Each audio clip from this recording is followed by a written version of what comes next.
Hey guys, welcome back to another monster video. So in today's video, I'm going to be doing a review on the monster Preston. This is based off of the YouTuber Preston Plays, or aka Preston himself. So I already made a video on how to obtain him. If you guys haven't checked that out, make sure to do so. But today we're going to do a level 1 to 100 review on this mythic monster. So I hope you guys are excited. If you are, make sure to drop a like, subscribe. Anyways, let's go and get started. Alright guys, so I do want to give a huge shout out to Bunky for letting me borrow her account to review this monster for you guys. She already had this monster in her monster lab, so we're gonna go ahead and play this monster. Unfortunately, we get one rune slot open. That kind of sucks. But anyways, here we go guys. His head is too big when he's like a baby. You guys see that? Wait, I actually want to see that again. Hold on, let's go back. Look at that. His head is bigger than his body. Alright, so I've got to say, he's got a cool design. I won't even lie. He got a cool design, alright? So, we got Preston here. We're gonna go ahead and start feeding him up. He is a fire monster, which is actually not that bad for the current meta. Because, you know, I mean, it's actually not that bad. Think about it. There's Serpentix, there's Cupid, you know what I mean? Those monsters with their Pierce mechanic. It's good. He's gonna survive those monsters. Well, not their light attacks, but their fire attacks for sure. So here we go, level 100 guys. Let's see the stats. So we get about 8,448 speed, 141,752 life, and 11,110 strength. Overall stats are actually quite nice. Now in terms of traits, look at his traits. Okay, so his traits are immune to freeze, hardened, and then immune to, or not immune to actually, random torture at start of battle. I do like the rank 3 status caster, but besides that, the other two kind of sucks. So I do like that though, I've got to say, get it to rank 3 or above. So anyways, what we're gonna do is unlock these rune slots. I hope she's okay with that. She has like 9,000 something gems. I think she will be fine with that. Anyways, let's go ahead and take a look at the skills. First skill, red punch, low fire damage, applies burn, gives an extra turn. So it comes with a torture, it gives you an extra turn as well. Pretty sweet. Another torture skill, but it is water. This monster has water skills as a fire monster. That's kind of cool, I've got to say. So that is a drowned as a torture this time. Gives an extra turn. Poison. He even has a nature skill as a fire monster. Interesting. Alright. And then you have moderate fire damage to all enemies. Applies guard down. Or sorry, guard. Oh yeah, it does come with guard down. What am I saying?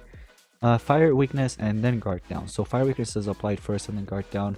Not that it makes a difference. But then you have layer of diamonds. 50% of damage. Incoming damage is blocked basically, and then double damage to itself. If you need a self buff, you can go with that.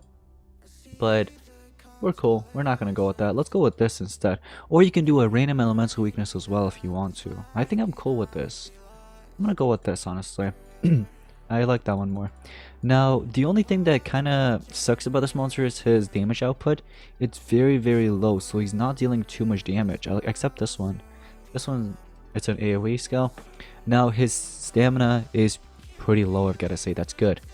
The cooldowns on the other hand, it's moderate, not the best. But anyways, let's take a look at the ultimate. Extreme Prank, that's what it's called. Heavy fire damage to all enemies, applies a random mega control status effect and a random torture. Not bad of a ultimate. Make sure the path is all open, no dodge area monsters, no megatons. But anyways, so overall not a bad monster. Let's take a look at the relics. Ooh, I like the relic slots, I won't lie. This is good. Given, I would say maybe Cane Sword or Elvira Sword or something. I don't think Laser Beam Sword is that good, to be honest. Because you have extra turn skills, it's going to run out within 2 turns. But that's up to you if you want to run it. Now for Mask, it is very important to go with something that regenerates your stamina. So you can either do Torbox's Mask or Tetsuman's Mask, okay? Now that everything is set. In terms of runes, I would recommend giving in something like this. Let me see. So I would recommend doing 2 strength like this and 1 speed. Or you can do 2 speed runes and 1 strength. Something like this. Okay? Make sure they're mutated with like either life or stamina.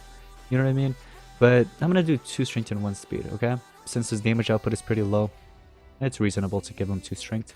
So anyways, let me see the cooldowns though. So 3, 3, and 3. So unfortunately he won't be able to spam it forever. He's not one of those monsters that could spam the skills forever, unfortunately. If he was able to do that, he'd be meta. Guys, I went ahead and paired it up with these 2 monsters, and I did switch his relic to Cane Sword because if we do Elvira Sword, these monsters are gonna die even if he tries to spam his single target skills. It's gonna land on everybody. It's gonna eliminate them. So I don't want to deal with that. But we have our damage booster on our side right here. This monster is going to apply double damage to the monster. We went with a random tank. This one just had triple team speed set up, so I was like, you know what, let's go with it. So when you get a turn in with this monster, the best way to use it, if there's no anticipation on the enemy team, is to either do red punch, blue kick, or green flames. Either 3. So you would do this, you'd get 1 turn right here, and then you do this, you'll get another turn in, and then you'll do red punch, another turn in, and finally on your last turn, unfortunately you're not able to cycle it forever, so you can do trapped and a film. Yeah, we're gonna do that AoE skill. It comes with burning, I think it is, or fire weakness, and then guard down as well. So then we can eliminate that last one. There's gonna be a second wave, so what we're gonna do is give in damage boost. So now that he gets a turn in, what's nice is that mask kicks in, gives him stamina. So now you can go ahead and kind of cycle that again. So you'll do this, you'll do this. Whoops, okay, we ran out of stamina, unfortunately, because of this guy with his relics. Okay, what do we want to do? We can mega stun them actually, so they lose a turn in.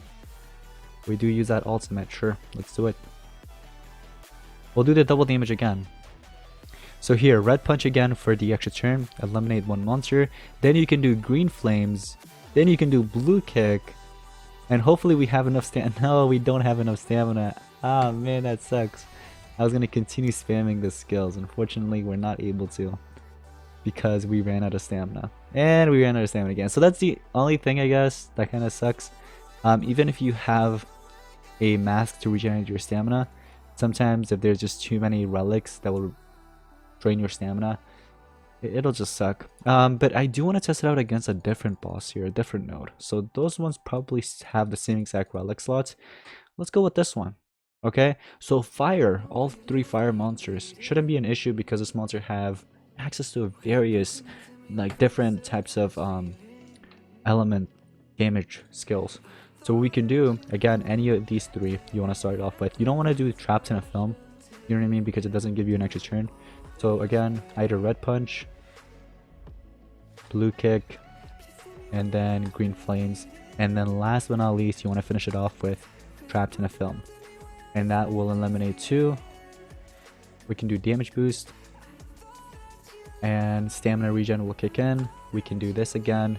So now that the the fire weakness is applied, that those fire skills that I'm going to deal damage with, you know what I mean, it doesn't even matter. He's a fire monster and we're still dealing a lot more damage because there's fire weakness applied. So there we go.